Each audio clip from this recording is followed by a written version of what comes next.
Le 14 avril 2016, lors des Jeudis de la Clique à Gif-sur-Yvette, j'ai rencontré un photographe.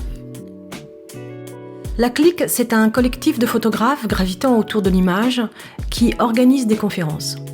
Collectif qui m'a été présenté par Bernard Minier, un photographe giffois, initiateur en 2001 du Festival européen de la photo de nu à Arles, dont j'apprécie beaucoup l'univers.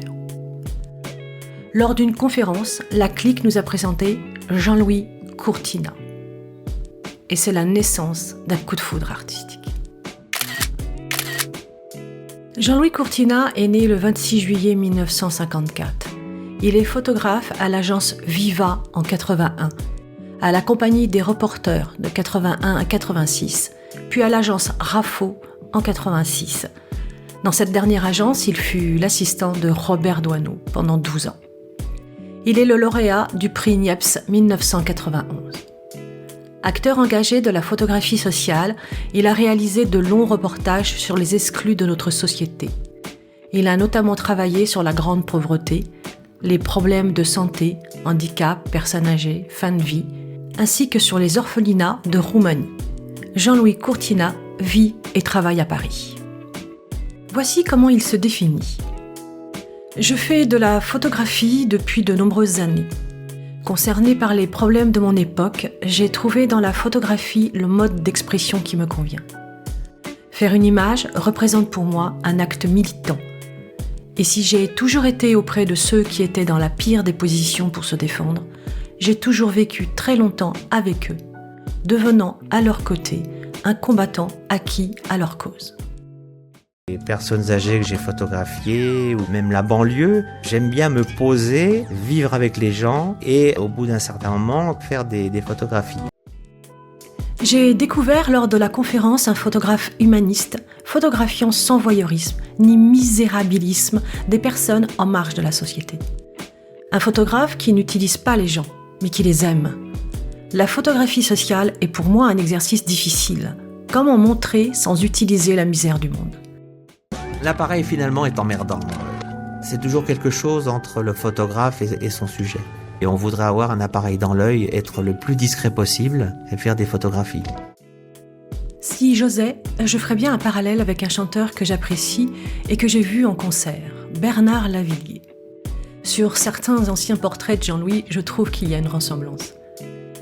Ils sont tous les deux des hommes engagés, soutenant les oubliés, l'un plus en France, l'autre à travers le monde. Deux regards sur le monde, l'un en musique, l'autre en photographie.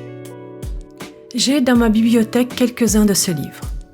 Vivre encore, de 1991. Une immersion dans le service de pédiatrie de l'Institut Curie. L'Institut Curie était un petit service qui accueillait les enfants malades du cancer. Et ce qui m'a passionné dans ce service, c'est toute l'humanité qui régnait. C'était une époque en 91 où il y avait encore beaucoup de personnel soignant dans les services hospitaliers, ce qui a changé.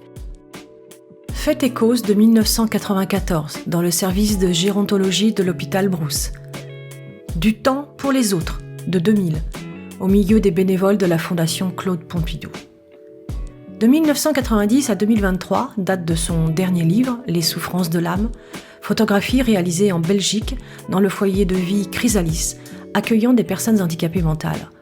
Il aura publié une petite vingtaine de livres. Il collabore essentiellement avec des fondations, des associations qui utilisent ses photos, comme les Petits Frères des Pauvres, les Compagnons d'Emmaüs et l'Abbé Pierre. Pourquoi j'aime ce photographe ? Chaque photo qu'il réalise est une histoire à part entière. Il nous donne envie d'en savoir plus, d'en apprendre plus sur le personnage photographié. Il donne de l'humanité aux gens. Il nous apprend à les considérer, à les regarder, ne pas les ignorer. Ces photographies en noir et blanc sont autant de visions qu'il existe de mondes à la marge de la société. La santé mentale, les sans-abri, la pauvreté, le handicap. Il travaille en immersion. Il prend le temps de déclencher son appareil. Il est honnête avec ses sujets et commence par la vérité, en expliquant pourquoi il est là. Pas de photos volées. C'est ce qui fait qu'il n'y a pas de voyeurisme. J'aime son regard.